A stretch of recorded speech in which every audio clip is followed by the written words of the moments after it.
দেখুন, আমি অনেক আগেই বলেছি, যেখানে তৃণমূল ওখানে দুর্নীতি পাবেন, আর যেখানে দুর্নীতি সেখানে তৃণমূল উপস্থিতি পাবে।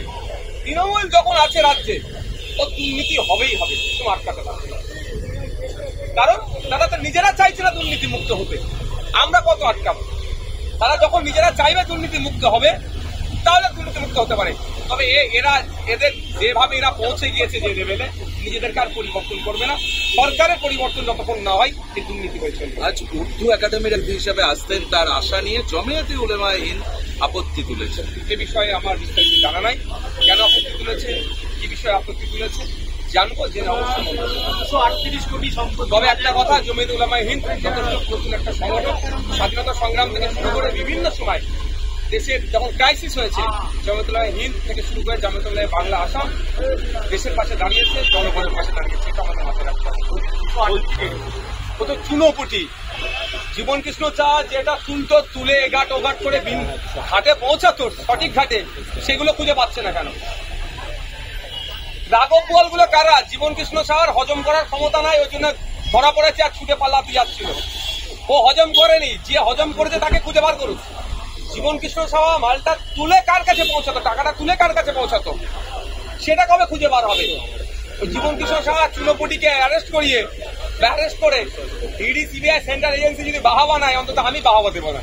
আর রাজ্য বিধানসভায় বাংলা ভাষায় যারা কথা বলছেন তাদের উপরে আক্রমণ নিয়ে দুদিনের আলোচনা, 2 ঘন্টা করে 2 ঘন্টা করে মিটবে সমস্যা। 4 ঘন্টার আলোচনা। দেখুন, যা সমস্যা 4 ঘন্টা কেন, যদি মনে হয় 40 ঘন্টা দেয় তাও সমস্যা মিটবে না। আর যদি সত্যিকারের অর্থে সমস্যা মেটানোর ইচ্ছা হয়, তাহলে 4 ঘন্টাতেই হয়ে যাবে। তবে আগামীকাল 2 তারিখ আজ 4 তারিখ এটা নিয়ে চর্চা হবে। আমিও বাংলা ভাষায় মমতা ব্যানার্জি মহাশয়ার তার দলের দরদটা খুবই বেড়েছে, ভালো কথা। তো আমিও চর্চা করব, তখনও মমতা ব্যানার্জির সরকারকে বাংলা ভাষা নিয়ে কিছু আমি প্রশ্ন করব। তার শুধু এতটুকু বলে দিই যে বাংলা ভাষা নিয়ে অনেক গল্প শোনালেও স্কুলগুলোতে বাংলার টিচার এখনো সম্পূর্ণ হচ্ছে না, শূন্য পদ রয়ে গিয়েছে বাংলার টিচারের। এটা আজকে শুরু করলাম। আমি 4 তারিখে বলতে চেয়েছি, আশা করছি আমাকে সুযোগ দেবে।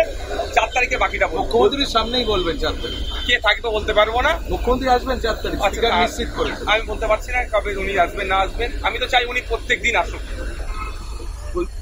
বলছি 4 তারিখে বলছি। এই যে সিকিউরিটি নিয়ে নতুন করে আবার জল্পনা শুরু হয়েছে, এখন স্টেট সিকিউরিটিও ঢুকতে পারবে না। এতদিন ধরে আপনার সিকিউরিটি ঢুকতে পারতো না, এটা কিভাবে দেখছেন? আমি চাই আমাদের প্রত্যেকটা নিরাপত্তা রক্ষীকে সমান সম্মান দেওয়া হোক।